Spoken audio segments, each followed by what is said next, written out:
What's up, people? We're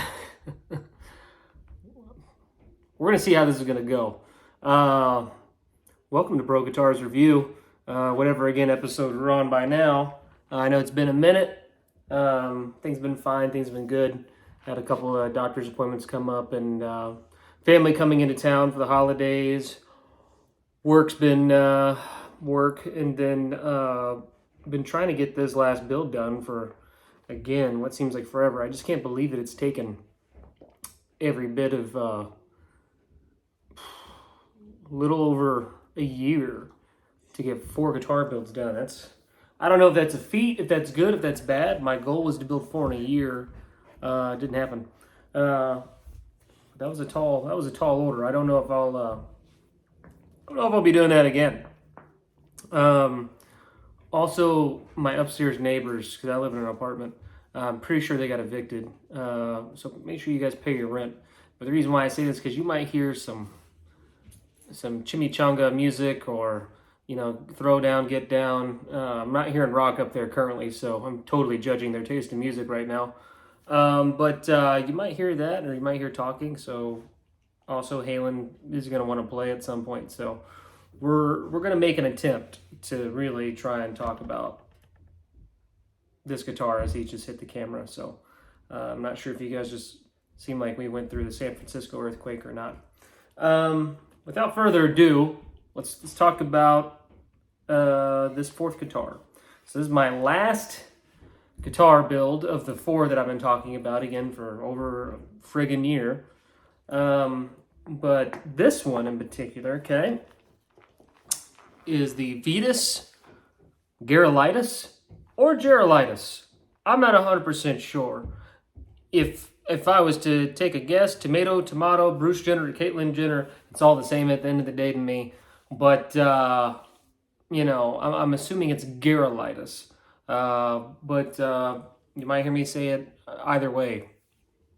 Who cares, right? At the end of the day, it doesn't matter. But this is the Eddie Van Halen, or more popularly known as my dog continues to hit my camera because he won't leave stuff alone, is the Vitas Gerulaitis guitar. Okay. So as far as like the Stripe guitars, again, Eddie had a ton of Stripe guitars. I'm talking loads of Stripe guitars throughout the years, especially the Kramers. I mean, they were pumping these things out to him left and right. Okay.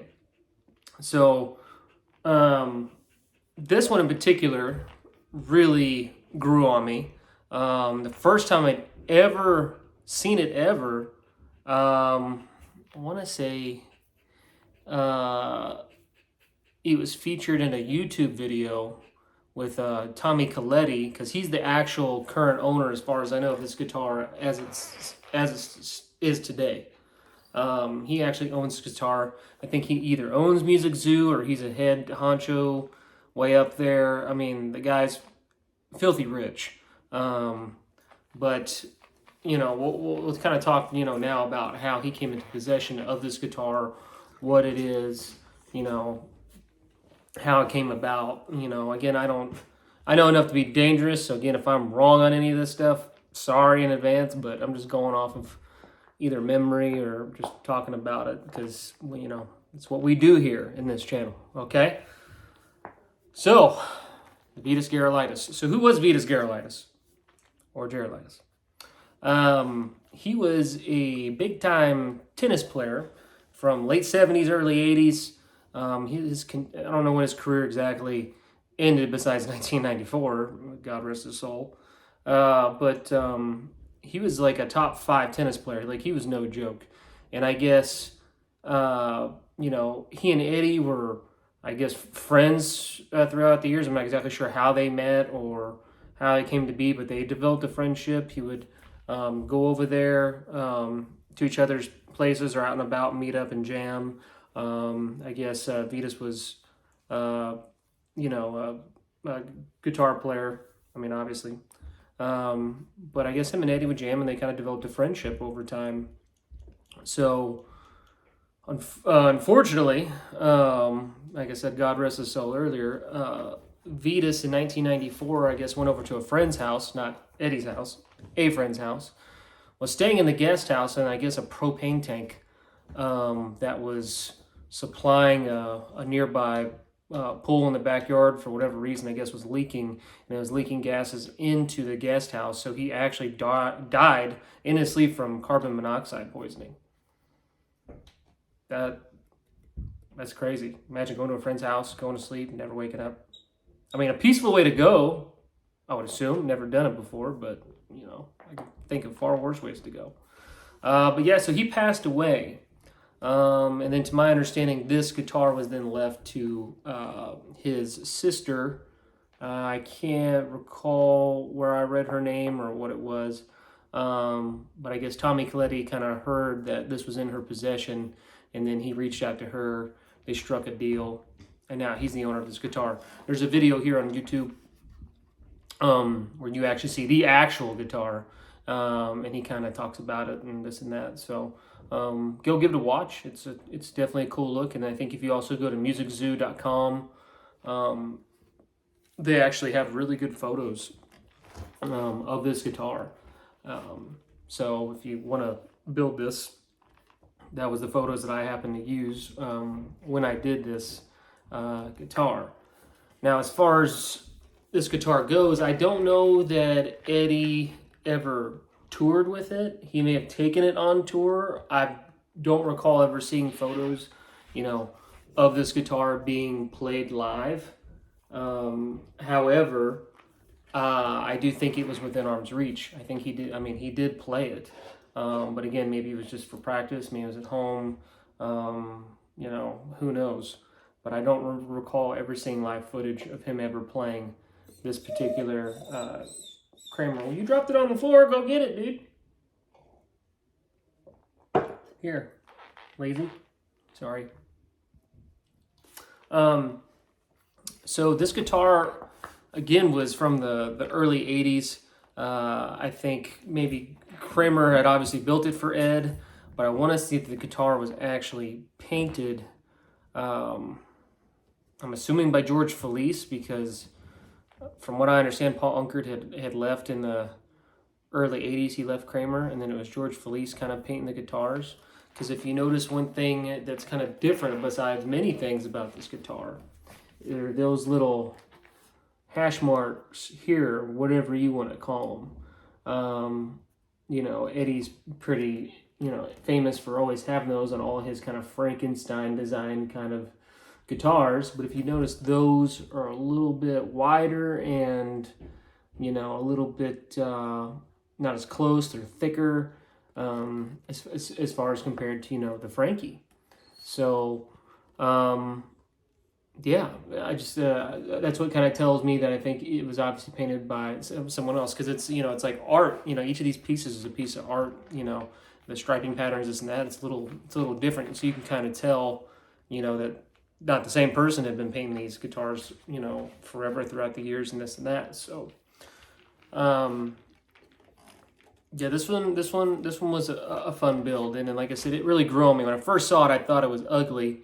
Not quite as ugly as the Kramer Neptune, which I thought was like one of the ugliest guitars I'd ever seen, but then really grew on me once I went to Hard Rock and I got to see it every day, and then it was like one of the coolest looking guitars I ever saw. Like I said, it's my top 3 favorite stripe Kramers ever.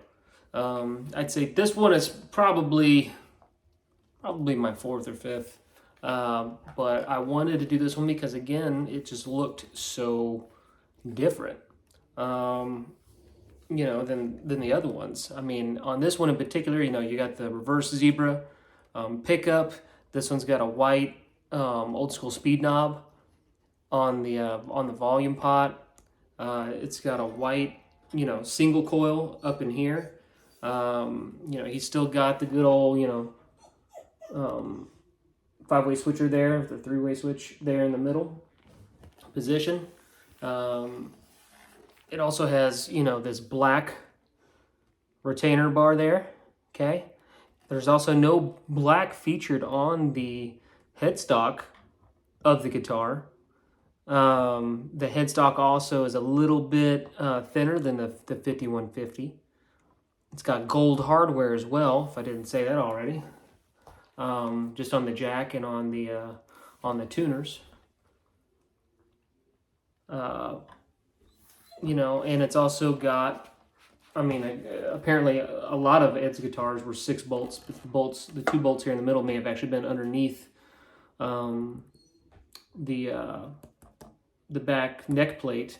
But that was just because when he's jumping off the drum riser and doing his scissor kick and all that stuff, obviously when you're coming down, you know, you might kind of shift the neck and it would go a little bit out of tune. And there's tons of videos, you know, with Eddie playing not completely out of tune because he was so good he could bend notes, but like there's definitely some older videos where he was slightly out of tune a lot of times. But again, I mean, look at the guy has literally like the devil in his fingers. I mean, he's just shredding and playing all over the place and putting that guitar to hell and back. So,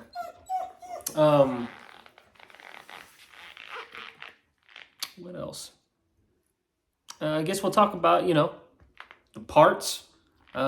This is a Lock Customs body, per usual.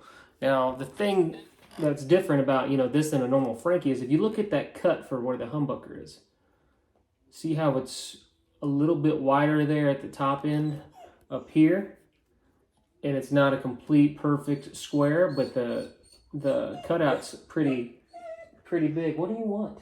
Calm down. Other than that, the cut up here and the cut down here is also actually this cut out for the middle pickup's a little bit different too, because in the Frankie, you notice it's all chiseled out here, where Eddie had taken a hammer and a chisel and did that beautiful work himself. But again, this cut's a little bit, or the route I should say is a little bit different.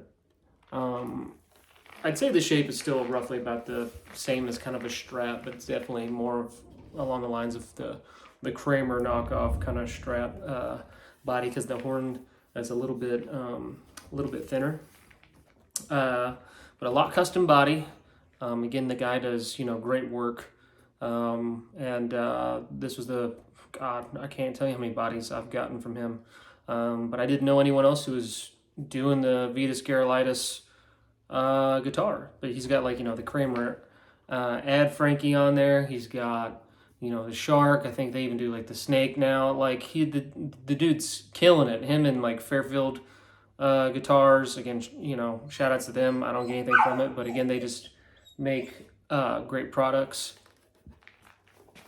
But this is again Lock Custom body. This was the Vitas Gerulaitis. Okay. The neck is the Holy Grail Musicraft neck. Musicraft's been killing it here lately. They've been on a roll with the necks I've been getting from them. I really do like the Musicraft necks. They're back in my good graces. The last few necks they have made for me, they have been killing it. This is a fantastic neck. I love the neck on this guitar. I've been playing it a lot.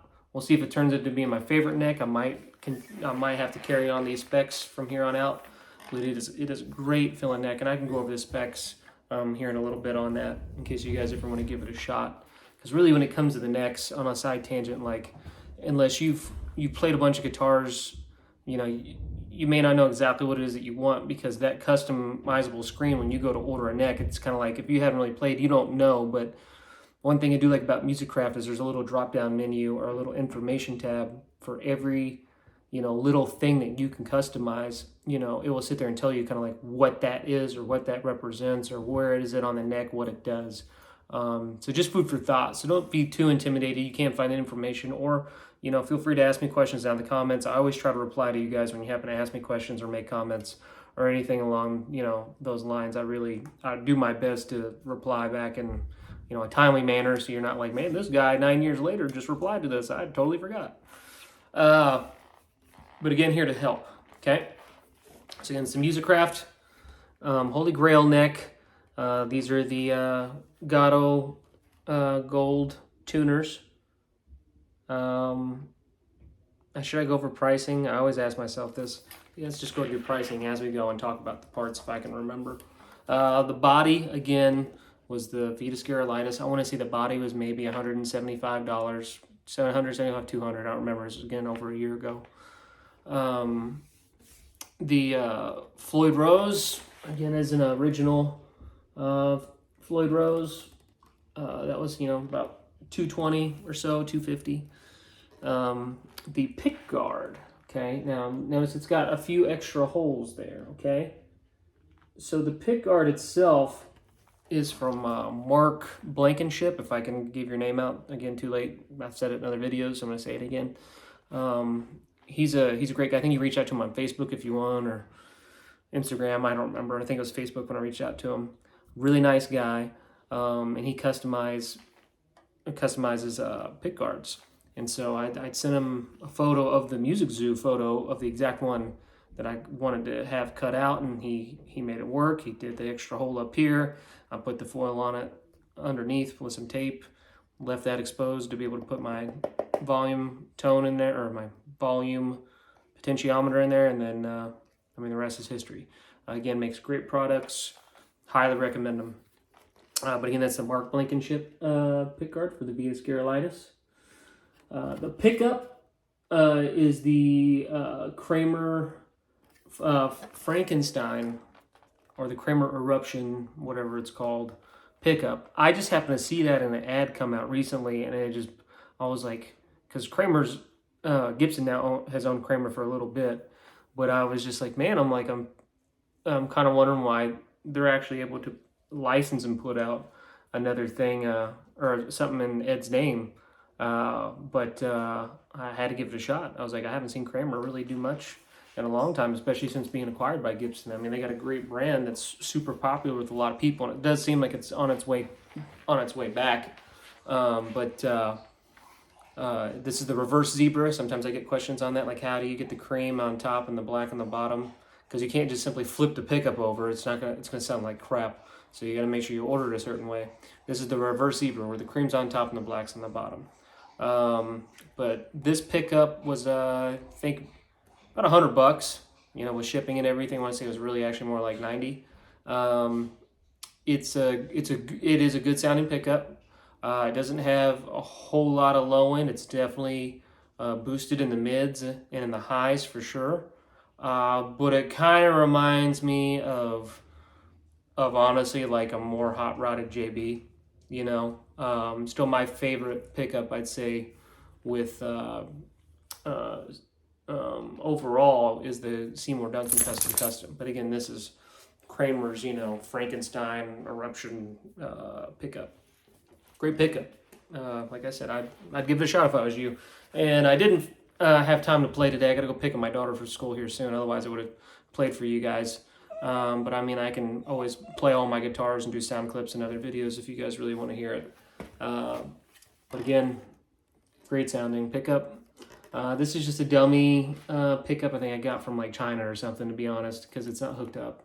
I just took the wires, went from the photos, did my best, put the 5-way switch in there, and called it a day.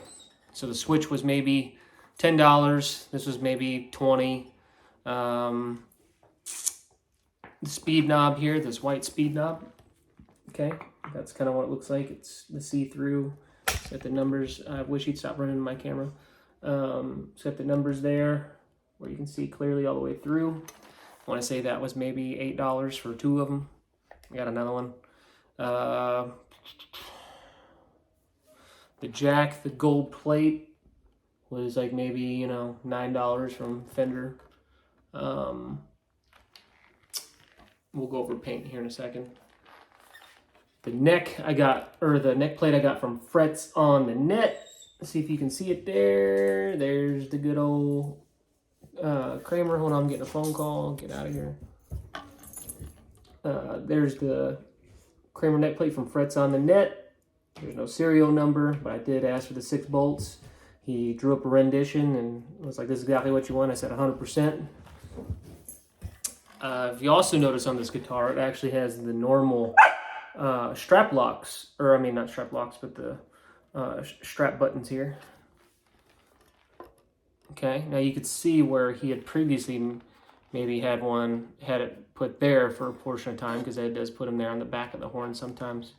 But again, you got these two and not the normal eye hooks like he normally would have done as well. Again, the neck was a Musicraft Holy Grail neck. I want to say that was maybe $250, $300, somewhere around there. Oh, and these little strap buttons, if I didn't mention a price, I think I got them for, I don't think anything. Actually, I think I had these extra from other guitars I'd torn apart, which is the beauty of always keeping all your parts because you never know. The Floyd Rose retainer bar I did have to order separate. That was like a $15 ordeal there. R2 nut, $38. These things are getting so expensive now. The Kramer decal there, $10. And again, the Godo, however you want to say it, Vitas, Gerulaitis, whatever. The gold there was 40 for those, and they're great tuners. I honestly would probably put these on every guitar. I mean, tuners are, I wouldn't say tuners are tuners, quote unquote, but for the money, these are great tuners. Some tuners out there are like $100 or more. You do get what you pay for, but to just do the job, especially because it's, a double locking, it's, it doesn't go out of tune. But other than that, I mean, that's the parts. Like I said, all in, I'd say each build, I always feel like I'm repeating myself. So I apologize, but it's always usually around like the 1600 mark kind of ordeal. Now the paint, okay, the paint again is going to be all Duplicolor.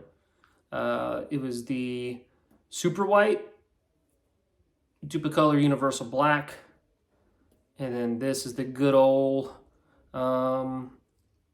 Chevrolet orange engine enamel. Okay, again, still no chemical reactions, no nothing crazy. So how did I paint it? Okay, let's talk about now the actual build itself. How did I paint this sucker? Okay, so I went over it with the Super White first. Okay, and again, go to Music Zoo, look at all your photos, but I'm gonna give you a nice, close-ups here of the guitar. Feel free to, pause your phone and take snapshots as you want. Did the white first, and then again, my best advice to you is have all your parts before you start painting stuff. Have everything there, okay? Because you're gonna get real impatient. You're gonna want all that stuff, and you're gonna be waiting on it like I was, and then sit around and have a painted body for forever. But again, get all your parts. And the reason being is, before you paint, you want all your parts, is because you want to lay out all your parts on the body so you have an idea of exactly where the tape goes. Because even though you're looking at photos and you see where stuff goes, you're not really going to know the exact placement of the stripe until you have all your parts in place, okay? That's why I stress to you that that's a very, very important thing, especially if you're trying to get as accurate as you can. Again, there's nothing that's going to be 100% except for the real ordeal. But again, take your photos. If you got an iPad, you can blow up the body almost to the exact size, and then you can have all your parts, and that's a really good tip there to make sure you got everything the way it should be, especially with the stripe sizing, because again, if you eyeball it, like I did on my Bumblebee, your tape size is going to be wrong, Again, learn from me, guys. I've made a lot of mistakes, and you're welcome. We're here to cut through all the BS for you and help, save you the time. Sorry, I'm watching Halen. For whatever reason, he's literally making the attempt to get something out from underneath, like a dresser. And I guess he has to have it right now, so he might lose his cool here in a minute. So again, bright white. Then you're gonna take all your tape off, but one piece of tape. Okay, and I'm gonna go over that in a second. I think I just showed the back, but since he distracted me, I lost train of thought. My apologies. And did I show the stuff? Yeah. Show it more of a. I've got too much stuff in the way here, Kyle. Get out of there. Okay. Real close for you guys. So you can take everything off, but this these little hash tag portions, whatever we want to call that. I've heard Rob Johnson refer to them as seagulls. They do kind of look like seagulls, but whatever those are. These abstract lines, if you will. But you're going to leave that tape on there. You're not going to take that tape off. Leave it on there. Reason being is if you notice the white is prominent over this black stripe here, you want the white to come through. So you leave your tape on here. So after you painted it white and you have it all taped up, you're going to go over it with the engine enamel red, okay? I use basically a can of Duplicolor each side of the white. The engine enamel red is a very, it's a lot bigger can, so I only did half a can each side. Sometimes you could do even a little less. You can maybe use a quarter of a can, just depends how deep you're trying to get the red. White, get it all striped up, go over it with your engine enamel red, and then when you take, like I said, your white tape off, you're going to leave this one there. And again, a nice little thing you can do too is if you blow up on your iPad or on your phone the actual photo of this guitar, and then you put a piece of tape on lightly on your phone or on your iPad, and you take a pencil or a permanent marker and you just outline it, you're going to be able to get the exact shape, okay? And then have your, your parts all laid down, and then you can, or blow up the photo, and then you can get an exact placement, or if you have a projector, you can project it onto something. I've seen people do that too that are real techie, or they got stuff. Some of you may not even know what a projector is, but you could do a projector as well. But again, leave the white tape on there. I can't stress that enough. Leave the white tape there. Okay. Understand? Yes. Perfect. Leave the white tape. So now, the last thing you can do is you just go over it with the black. Now, the black is all pretty prominent. I mean, there's nothing that's really faded it with the exception of the back. Okay, but again, like, one thing you want to realize with this stripe is, look, there is no real overspray on this side. It just kind of stops there around the contour of the horn. Important, okay? This stripe here literally ends right there, okay? This stripe here does manage to have overspray that goes around to the back, okay?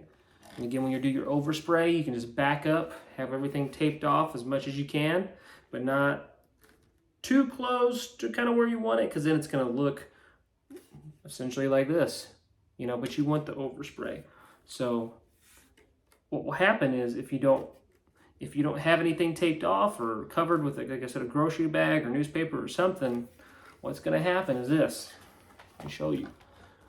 See that black right there? That's overspray. It got in underneath my tape. Son of a bitch. Got underneath the tape. Okay? So no. Again, learn from me. Learn from my mistakes. That's why I'm telling you guys this stuff. You can do this on your own. Okay? So you got your overspray there. And it kind of goes around to the back. So you can see where it goes, where it leads. Because again, a lot of people don't talk about where those stripes lead to, or the photos don't show it, or there's no pictures of the side. Drives me nuts. You're welcome. There you go. This stripe, these two stripes here, these prominent ones here, okay? This one comes down, this one comes across. And if you notice, you got to get this one right, because this pick guard should actually come up on the black stripe a little bit more, okay? Because look, I have a little gap right there. Again, that's just nitpicking, but I'm just telling you guys, if you want to stay true to it and get as close as you can, don't screw it up. I eyeballed it and eyeballed it wrong. So here's where these stripes literally end here, okay? They just end, they don't go around to the back, okay? Then you have these two stripes here, which are an X. And look, this one has the overspray here, but that's where it stops. This one literally stops here, doesn't even connect to the white.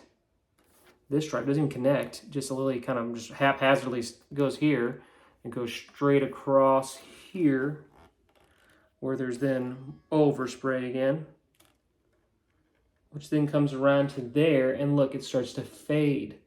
Okay, now how you get the fade is you're gonna have everything again taped off.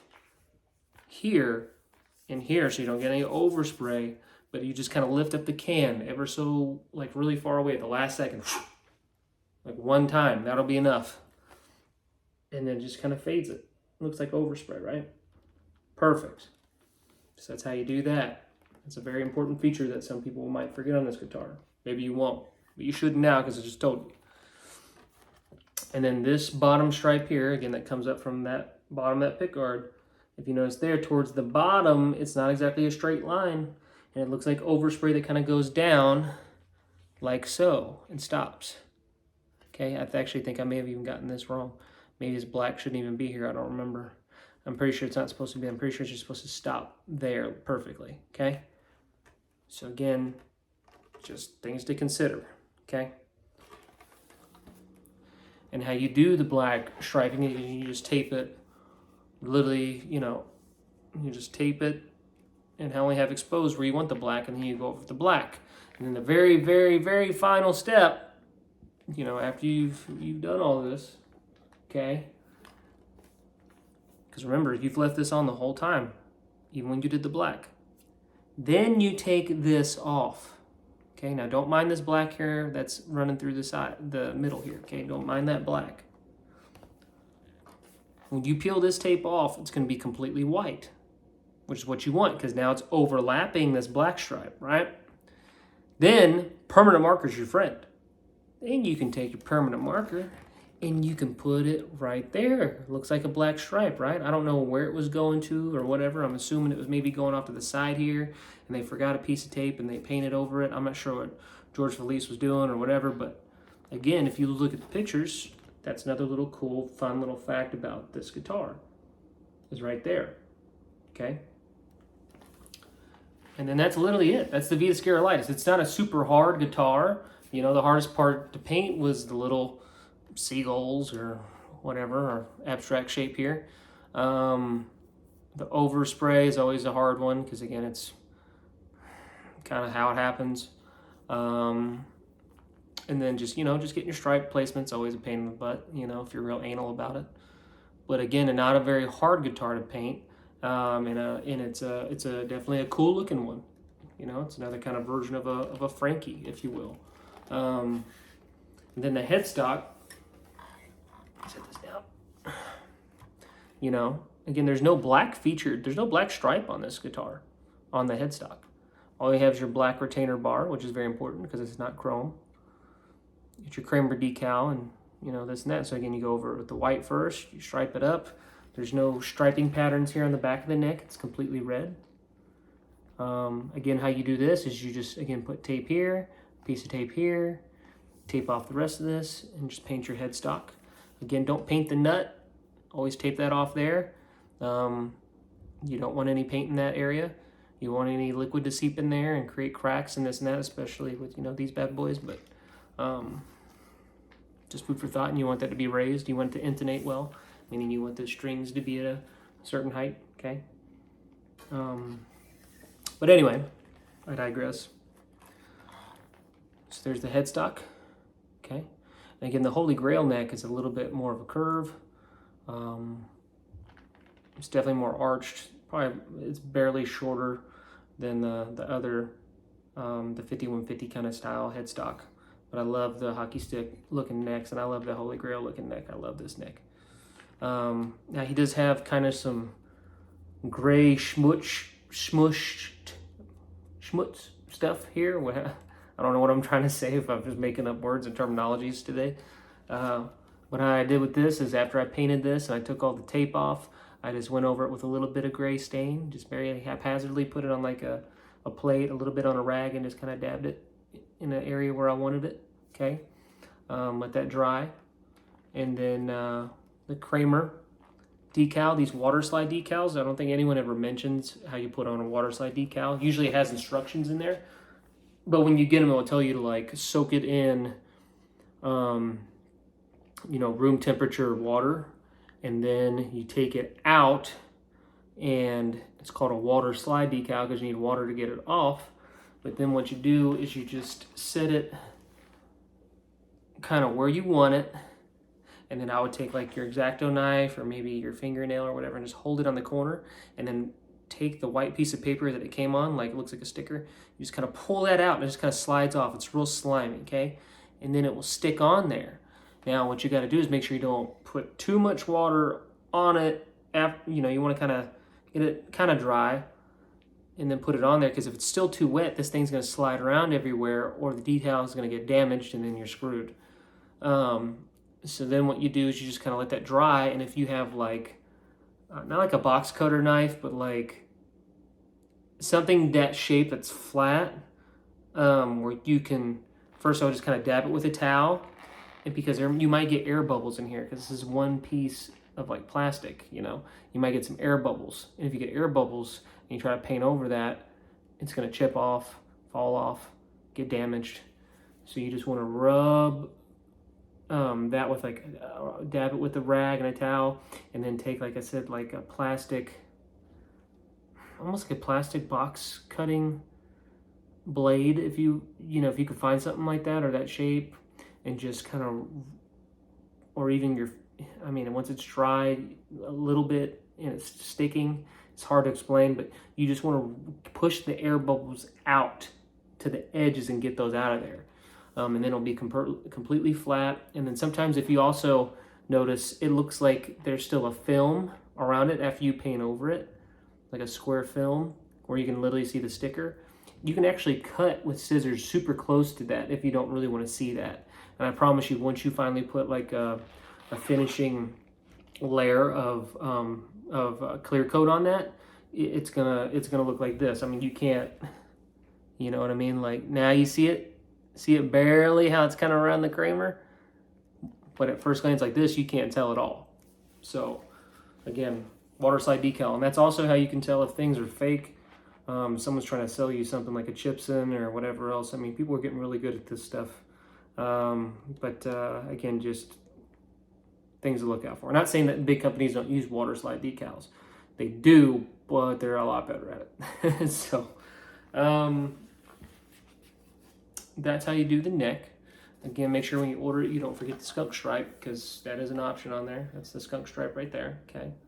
And maybe one day we can go into deep details on, you know, how to customize a neck and order it and what you can change and what you can do, you know.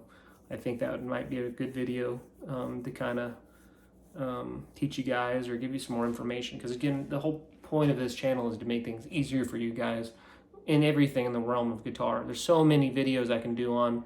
I really enjoy the builds right now. I love talking about guitars, but again, you know, I do plan on talking about gear and things, but I just feel like there's so many channels now and so much information out there that everybody's talking about kind of the same things. And I try to present you with, you know, something a little bit different. It's, I mean, I still don't claim to be an original. Like, there's people out there, channels that talk about this stuff, but as far as the builds and exactly how they do it, I try to give you in a synopsis where it doesn't take up your whole day, and maybe cut it down to an hour of your time. Because there's other videos out there. I mean, they literally will go through the process, I mean, verbatim, and have you watch it. It's like watching paint dry for me, and I don't have the patience for that.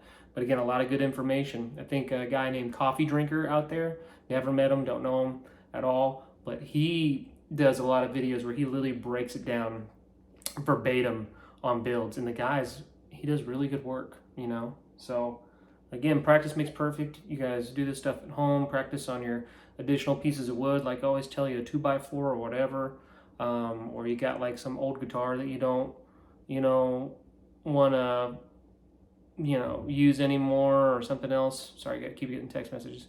You can literally just tear that stuff apart and, you know, get some paint remover on it, sand it down, and use that as a project, you know. But you got to start out somewhere. Again, very pleased with this guitar. I think it turned out really well. And as I went on that tangent, the clear coat that I use is the same clear coat that Deft, I think it's from Lowe's or Home Depot, I think Lowe's. It's that Deft, it's a clear coat, it's the satin finish, which again isn't a shiny finish, okay? That's a satin finish. And I put maybe a can each side. And again, you can sand between the layers and make it super smooth and this and that. And use your high grit sandpaper. That's a different video for another time. But you're supposed to just be rattle can jobs. and I only use the clear coat to protect the paint that I did because I don't want it. I want it to be preserved. I don't want it to be rubbing off, as I'm playing, or get the forearm wear or whatever else. Yeah, and I too, because these videos, I'm just off the cusp, man. That neck plate there, I want to say was around $45. Okay, it's no joke, but he makes great stuff. So I'm gonna now try and attempt to get my iPad here, and yeah, I'm kicking it. We're gonna go over. Oh, good, it's at 43%. My daughter didn't drain this already. I'll kind of just roughly show you the photos of what I used. Again, you can find this on musiczoo.com. Pull up photos here, guitar builds. Sorry, not trying to bore you guys.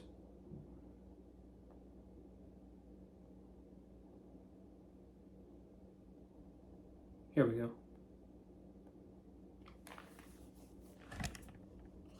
Here, let me pull this. Scary, I know. Close. There it is. The actual one. See, look at that pick guard, how it's a little bit up there in the black stripe. And there's the seagulls thing. And if you compare, this, to this, again, that's a super bright setting and you can't really see it that well.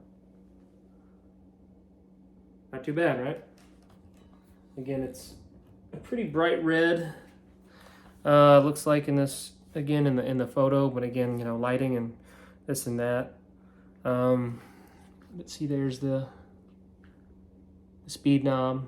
Man, that's brutal. There you go. See, there's a speed knob there, right? There's a guitar from another angle. And my phone's getting blown up now. Oh, I guess that's the only photos I have. Oh no, I lied. Just went the wrong way. That way. See, there's where he used to have that strap button. There's that, and see, he had the black plastic. Sometimes you get the neck plates, and it comes with a black plastic, but it's literally underneath that. I didn't put that in there. I guess I forgot. So see, learned something. There's the back of the guitar, and then looky here. See where it's faded, like I told you. Okay. Again, these are great, photos. And this guitar's not really reliced a whole lot. Just a little nicks and pings here and there, but again, you can see all the nicks and pings in these photos. And see, like there's the black retainer bar there. See, like there's a chip there. It's not really relic too much. Another chip there. Here's the smuts stuff. Here it is again from another angle. It's where you can see the edges, right? And that was a guitar that I wanted at some point. So there are those. Let's see the neck specs. It's gonna be a 45-minute video. Oh, I already have the order pulled up here. Okay. Let me see, is this the one?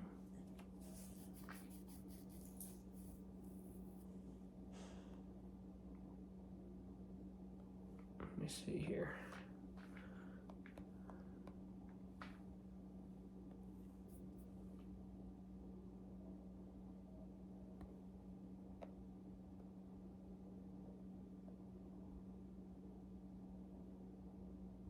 Yeah, this is the one. Okay, sorry. I just want to make sure before I told you guys wrong. So again, this is the Holy Grail neck. I ordered this back in April 12th.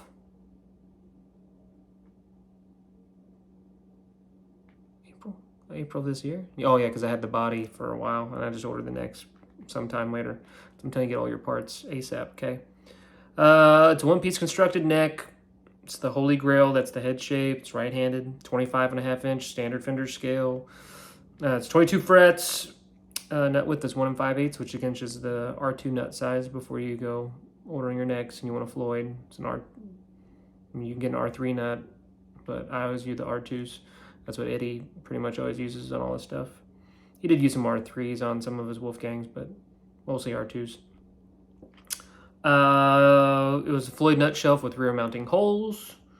The heel width was 2 3/16, which is your standard fender shape. Now an actual Kramer is more narrow shape. It's a little bit smaller. So if you're trying to stay true, just know that.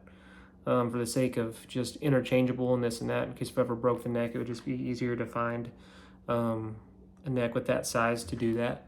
Sorry to keep looking at time because I got to make sure I leave on time to go get my kid. Fingerboard radius is 10 inches. It's heavy rolled fingerboard edges. Tuner hole size is 10 millimeters. Top inlay type, 1/4 inch dots, black. Side markers, black, 2 millimeter. 12 dot spacing is the wide vintage style pre-1964. Fret size and type, 6105 nickel silver, which are medium. It's like medium jumbo, basically. They're smaller frets. I think they would be considered vintage, I guess. Again, we can talk about fret size and why it would make a difference or what you're trying to do or whatever. I like the smaller frets because I like the neck to feel small in my hand. Speaking of, little side tangent, if you go to the Guitar Center on Sunset Boulevard in Hollywood, California, they actually have handprints out there, kind of like they do on the Walk of Fame, but they have handprints of a bunch of guitarists. Like Steve Vai has got like a 6 finger on his hand. He put an extra finger, which I thought was cool. But Eddie actually has his handprints in there. I want to say from 84 to it was 1984, 85, or 86. One of those years. But he's got his handprints, and I saw him, and I was like, I wonder, because he does some crazy stretches, and the dexterity in his hands is freaking nuts. And I was like, man, I wonder if we have the same size hands, at least from the 80s. And sure enough, I put my hands on there, same size hands. So I was like, there's no excuse why I can't at least play some of the stuff that he plays. Again, there's only one Eddie Van Halen, but there's no excuse. I can't say, well, my hands are too small, or my hands are too big, because like Jimi Hendrix has gigantic hands, and he would always hold the bass E string with his thumb and fret a lot of stuff and do some crazy chords. So neither here or there, but a little side tangent just came to my mind. Anyway, skunk stripe is one piece, walnut with walnut plug, back profile shape and size. This is the Artist 78 to 86. It's a super comfortable neck, very small, very fast. Like I said, I love that neck. I might now move forward just getting that on all my orders. I did a very thin coating of lacquer on the neck, but again, I did make a note that I wanted the headstock not painted, because if you get that lacquer on there, you try to paint over, your paint's not going to stick. Food for thought when you order this stuff.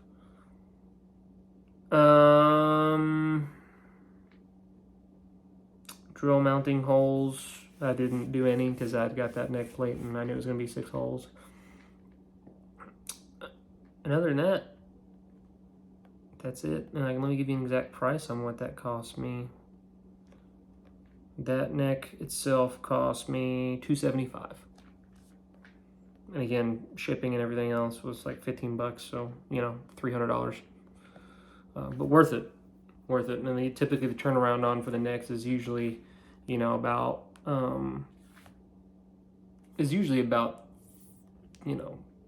4 to 8 weeks. It takes some time. But I think my clock is a little slow because I'm sitting here looking at the time and I'm like, oh shit, I think it's time for me to go. So again, appreciate you guys watching. Appreciate all the love. I look forward to getting this posted for you. Holidays are coming up, so happy holidays. I just bought a guitar from, reacquired a guitar, I should say, but I did buy it, but I reacquired a guitar that I'm excited to talk about. I'll talk about that here in the next couple weeks as well. I got a life, so that's why I don't post like every single, freaking week. Plus, I feel like it gets watered down. You're just going to get tired of hearing me talk all the time. And why are you keep calling me? And, yeah. I don't know where I was going with that because I got distracted. So, anyway, appreciate you guys. Thank you for watching. Again, if you have any comments, questions, concerns, feel free. Other than that, until we see you next time, you just continue to do whatever it is you do. Kyle out.